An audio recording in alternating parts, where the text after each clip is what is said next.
জলপাইগুড়ি শহরের মধ্যে গ্রামের টোটো না ঢুকতে দেওয়া ও মিনিমাম টোটো ভাড়া 15 টাকা করার জন্য আজ সকাল প্রায় 11:30 থেকে পথ অবরোধ চলল টোটো চালক সহ বেশ কিছু সাধারণ জনগণের। এতে হয়রানির শিকার নিত্যযাত্রী সহ বেশ কিছু সাধারণ জনগণ। ঘটনাটি ঘটেছে জলপাইগুড়ি জেলার অন্তর্গত বেরুবাড়ি মোড় এলাকায়। আমার নাম বিমল চন্দ্র সিং। আমরা এখানে আজকে রাস্তা অবরোধ করতে আসি, সমস্ত টোটো চালক এবং সাধারণ কিছু মানুষ। এর কারণটা হচ্ছে জলপাইগুড়ি পৌরসভা একটা সিদ্ধান্ত নিয়েছে যে জলপাইগুড়ি পৌরসভায় মানে শহরে আমাদের এই সাইডের অঞ্চলগুলো যেমন গড়ালবাড়ি, মণ্ডলঘাট, ঘুঘুডাঙ্গা, বেরুবাড়ি, মালকানি, ঘুঘুডাঙ্গা ইত্যাদি অঞ্চলগুলো এদের যারা টোটো চালায় সারা শহরে টোটো চালাতে পারবে না। এবং জলপাইগুড়ি শহরের উত্তর প্রান্তে পাহাড়পুর, পাতকাটা, বারোপাটিয়া এবং খড়িয়া, অরবিন্দু এই অঞ্চলগুলো সহকারে জলপাইগুড়ি শহরের যারা টোটো চালক তারা সবাই টোটো চালাতে পারবে। তো আমাদের একটা কথা, সেটা হচ্ছে পৌরসভার এটা কেমন সিদ্ধান্ত, যে সিদ্ধান্তে কিছু অঞ্চল চালাতে পারবে, কিছু অঞ্চল চালাতে পারবে না। আর আমাদের এই 4-5টা অঞ্চলের যারা টোটো চালায়, জীবন জীবিকা নির্বাহ করে, তাদের এখন কি হবে এর কোনো দিশা আমরা পাচ্ছি না, এর কোনো সংকেত আমাদের দেয়নি। এই টোটো চালকগুলো যদি টোটো চালাতে না পারে, শহরের উপরে নির্ভর করে জীবনযাপন করে, তারা যদি টোটো না চালায়, তাহলে এই টোটো চালকদের জন্য কি চিন্তা ভাবনা নিছেন সেটাও কোনো পরিষ্কার আমরা জানতে পারি নাই। এমতো অবস্থায় আমরা যারা সাধারণ টোটো চালক তারা দিশাহীন অবস্থায় আছে। যেরকম টোটোটা একটা কিনতে গেলে 1 লাখ 20, 25, 30, 35 এর বিভিন্ন ধরনের টোটো আছে। সেই টোটোটা কিন্তু কারো বেকার ছেলেরা ঘরের থেকে টাকা দিয়ে কিনতে পারেনি।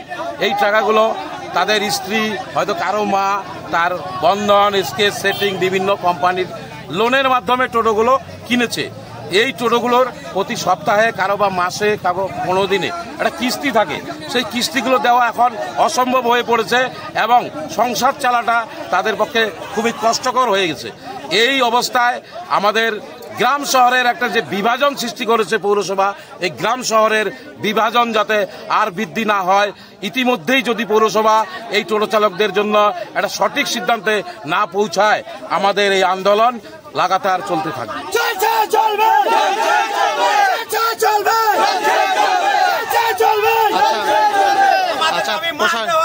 প্রশাসন তো এসছে, প্রশাসন কি বলছে? প্রশাসন আমাদেরকে বলছে এই সাইডের অঞ্চলের টোটোগুলো বউবাজার পর্যন্ত যাবে, আর যাবে না। আর পেশেন্টগুলো নিয়ে 10 তলায় যেতে পারবে, কিন্তু শুধু পেশেন্টের ভাড়া দিয়ে কারো জীবিকা নির্বাহ হয় না। এবং যারা শহরে যায়, আমরা সাধারণ মানুষ যারা শহরে যাই, তারা কিন্তু হয় দিন বাজারে কেউ বাজার করতে যায়, কেউ বা হসপিটালে যায়, কেউ বা থানায় যায়, বিভিন্ন অফিস কাছারিতে আমরা যাই। অর্থাৎ বউবাজারে নামার পরে যখন আবার টোটো ধরবো, তখন আমাদের সাধারণ মানুষের খুবই কষ্টসাধ্য ব্যাপার। ভাড়াও পৌরসভা ইতিমধ্যে 15 টাকা করেছে মিনিমাম ভাড়াটা। অর্থাৎ আমরা একটা সাধারণ মানুষও বিপদের মুখে পড়ে আছি। এই অবস্থায় আমরা সাধারণ মানুষও টোটো চালকদের আন্দোলনের সাথে আমরা অংশগ্রহণ করছি। কতক্ষণ আপনাদের এই আন্দোলন চলবে? আমাদের যতক্ষণ পর্যন্ত এখন আমাদের প্রশাসন আসছে, আমরা ওনাদের কাছে দাবি রেখেছি, বিডিও সাহেব আসুক, ডিএম সাহেব আসুক, আমাদের একটা নিষ্পত্তিমূলক আলোচনা করুক। আলোচনা করলে অবশ্যই আমরা অবরোধ তুলে দিব। অবরোধ করাটা আমাদের কাজ নয়, আমাদের কাজ হচ্ছে টোটো চালকদের এই স্বাভাবিক পরিস্থিতি ঘটানো, আর কিছু। আপনারা দেখছেন নর্থ বেঙ্গল সমাচার, উত্তরের বার্তা, সত্যের পথে।